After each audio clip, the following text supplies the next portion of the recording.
CNN 인터뷰 이후 비로소 우리 목소리 듣기 시작. 로마 연합뉴스. 현인경 특파원 유럽을 분열로 몰아넣고 있는 강경 난민 정책에 선봉에 선 마테오 살비니 45, 이탈리아 내무장관 겸 부총리가 포퓰리스트, 대중연합주의자라는 수식어가 자신에게는 칭찬이라고 말했다. 살비니 장관은 27일 현지 시간 미국 CNN과의 인터뷰에서 유럽 곳곳에서 급부상하고 있는 포퓰리즘 물결 애찬사를 보내며 포퓰리스트라는 말은 보통 모욕적 의미로 사용되지만 나에겐 칭찬이라고 밝혔다.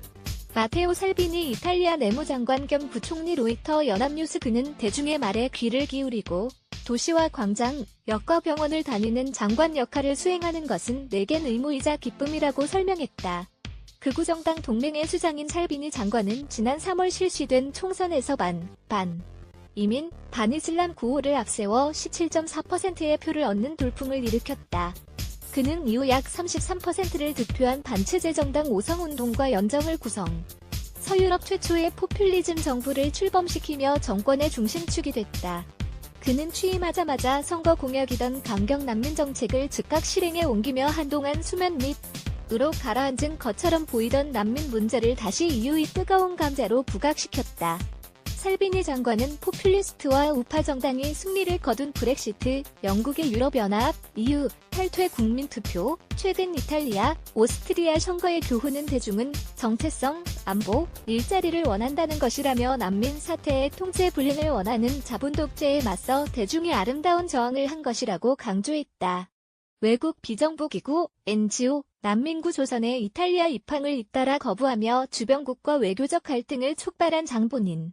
이기도 한. 그는 이날 인터뷰에서 EU의 지도자들은 난민 위기에 제대로 대처하지 못했다고 목소리를 높였다. 그는 난민 문제에 관한 한 EU 지도자들이 몇 년 동안 이룬 것보다 이탈리아실 정부가 지난 몇 개월 동안 한 일이 더 많다며 듣기 좋은 말로는 아무것도 얻을 수 없다. 이탈리아 정부의 행동으로 비로소 유럽이 우리 말에 귀를 기울이기 시작했다. 스페인이 난민 문제에 개입했고 몰타와 프랑스, 독일, 네덜란드도 그래야 한다고 강조했다.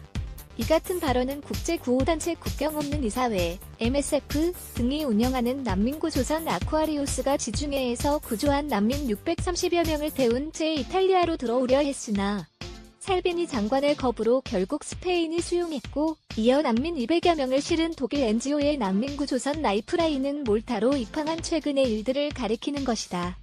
지중해에서 구조된 뒤 독일 NGO의 난민구 조선 라이프라인에 몸을 실은 아프리카 난민들. AP 연합뉴스. 살비니 장관은 그러면서 아쿠아리우스 사태 당시 자신을 무책임하고 냉소적이라고 비난했던 에마뉘엘 마크롱 프랑스 대통령을 다시 한번 정조준했다. 그는 마크롱은 유럽의 연대, 난민의 인권 등과 같은 가치에 대해 이야기하고 있지만 가치 자체를 인정하지 않는다며 그러므로 그에게서 이탈리아가 얻을 교훈은 없다고 비꼬았다. 그는 앞서 프랑스가 이탈리아와 적경지대에서 때로는 가혹하게 여성과 어린이가 포함된 난민들을 되돌려보내고 인권 우려에도 불구하고 프랑스 파리의 대규모 난민촌을 폐쇄한 사례 등을 들어 마크롱을 위선자라고 비판한 바 있다. 살비니 장관은 이 밖에 난민이 처음 도착한 곳에서 난민 자격 심사를 받아야 한다고 규정해 이탈리아 등 지정학적으로 아프리카와 가까운 남유럽 국가에 과도한 부담을 지우고 있는 더블린 조약이 개정돼야 한다고 촉구했다. 또 난민 행렬의 근본적 억제를 위해 난민들의 출발지인 아프리카 국가들과 협약을 체결하는 방안 등도 재차 주장했다. 그는 다른 유럽 국가들은 이탈리아가 난민 수용을 위해 한일의 절반도 하지 않았다고 지적하며 유럽 주변국들이 난민 문제 해결을 위해 더 많은 노력을 할 것도 요구했다. 그는 앙겔라 메르켈 독일 총리는 이탈리아를 홀로 남겨둘 수는 없다고 말한 바 있다며 이제 스페인, 프랑스 등 관용을 논하는 모든 나라가 행동에 나서야 한다고 말했다. 이후에 거부감을 가진 것으로 잘 알려진 그는 그러나 이탈리아의 목표가 유럽을 떠나는 것은 아니라고 강조했다. 그는 이탈리아의 목표는 유럽에 남는 것이다.